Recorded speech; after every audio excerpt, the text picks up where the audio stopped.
because they're not going to have all of the knowledge that you have Right. going into making a decision. Yeah. And while it's helpful to weigh those things, yeah, take it with a grain of salt. Don't overcorrect unless you have a good reason to. Yeah. Yeah. Big. So, renames the Oprah Winfrey Show, 84 to 2011. This whole 25 era, seasons. man, is where Oprah basically became part of the cultural icon, or Yes. became a cultural icon and part of the culture at large. Household name. Yeah. And on top of that, there's all of these different things that she did along the way that I think are really cool. Yeah. She really built an empire. She took it from a show to what we know it to be today. So in 1986, and this is where we'll be able to get into some of the business stuff. Yeah. But in 1986, the show went into national syndication through King World Productions. They earned $31 million in royalties and salary from King World. She earned $31 million in royalties and salary from King World's contract in 1987 alone. Yeah. The show earned $115 million during its first 2 years of syndication.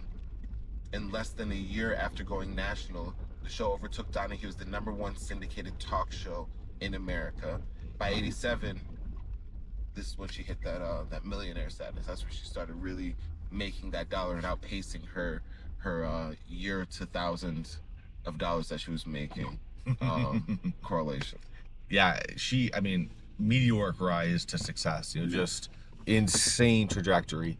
Yeah. And during this time, and then she had some very, like we were talking about that Jerry Springer, seasons, like she did those. She talks about having like the Ku Klux Klan on the show, and how that didn't go the way she wanted it to go. And this is also the time period where we see her giving away, her annual favorite things and giving stuff away. There's so much here that is really, I think, where we're going to be able to like analyze and give a lot of game in terms of how to build an empire like this and the things you might want to consider. Yeah. And so kind of digging into like the one thing that was really interesting to me was when she had the Ku Klux Klan on.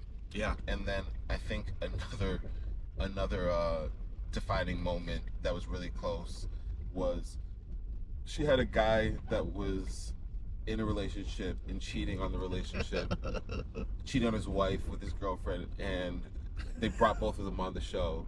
Yeah. And then he revealed on the show that his girlfriend was pregnant, right, in front of everybody, right. And she was like, at that moment, I felt the wife's disappointment, right? And shame. Yeah. And she was like, yeah, we're not doing that again. And with the Ku Klux Klan story, she talks about how she started realizing that these guys were using this as a way recruitment tape. Yeah, they literally played it at their rallies to recruit more Ku Klux Klan members. Like, it's like a Dave Chappelle sketch, man. It is a little bit like a Dave Chappelle sketch. But after that, it was like, never again. We're not going to give these people a platform. And I think she followed up with them too. That's one of those things. It's like, if you wrong Oprah, she's going to try and hound you down and bring you back on. Because there's another story with a guy who wrote this book, A Million Little Pieces. And I remember hearing about the scandal back in the day, but this guy fabricated this tragic story of his life and went on the Oprah show, and she was like, milked it. Yeah, he was like, I love this. She was, doing her Oprah thing. Oh my God, buy the book. Yeah. And then it came out that he lied about a lot of it. She called him back. Oh my God. And was like, you're a liar. She was like, but so much worse. I feel like you deceived me, and I feel like you deceived America. Putting them on the hot seat. Yeah. She's not afraid to do that. Yeah. It's like, what are you gonna be like? No, I don't want to go on here and talk about this. It's good and bad though. I think like she definitely faced some pushback from being so direct with like the Olsen twins, asking about their weight. It's like, all right, like we're not gonna talk. You can see one of the girls there. It's like she's taken back by Oprah asking her how much she weighs. She's like, we're not talking about that. Like this is a personal thing, and like this is gonna become scandalous if we start talking about these vapid. And I think there's another thing too where she had lost a bunch of weight, because that's a big thing with her, right? And she brought out the whole 67 the pounds. wagon of fat. Yeah. And that ended up being something that came back on her. It was, because it was just a unrealistic expectation of losing weight if you don't have a full-time medical staff. It's just not something that the regular person can do. And it's just, I mean, it's hard to even maintain that even when you do, because it's not a lifestyle change. And Well, I think it was a lifestyle change, no, wasn't it? no. I mean, like, it's not a long lifestyle change. Like, Oh, it's not like gotcha, something where gotcha, it's yeah. actually. Well, we were talking about because she gained it all back. That's true. What And we were then- talking about is a liquid diet. She was on a liquid yeah. diet for like 30 days. Yeah. And lost a shit ton of weight. But yeah, you're right. It's not something that's like, oh, let's go into the calories you're counting or the carbohydrates you're eating. It's like, no, just eat liquids for 30 days, lose a bunch of weight, and then we'll release you back into the world. Yeah. And I think that it came back to, I don't know about, I think haunt might be a strong word.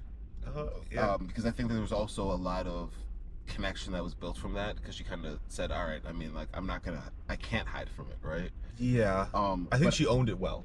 Yeah. But I think that there's the whole aspect of you lean into this thing and you're like, hey, check this out, and then, you know, it's so visibly, oh, I'm gaining the weight back, Right. and you can't hide from that. And so, to your point, she leaned into it, and I think ended up turning that into something that allowed her to connect with people more. She turned it into money. But it can't have been easier though. That's true. Like, but it can't be easy when you like publicly are push yeah, something, and then afterwards you're like, oh, visibly are everybody the can embodiment see. of the anti. Yeah. No, 100%. But I think there's more to the story there too, in terms of she actually made it a business success. Yeah. During that time when she was doing all these things, she started to introduce more healthcare products on her show. Mm-hmm. A lot of them weren't really, helpful, but they were like those what do you call them, formulas, or like pills that you would take, vitamins, stuff like that. But she ended up getting Weight Watchers equity. Mm-hmm.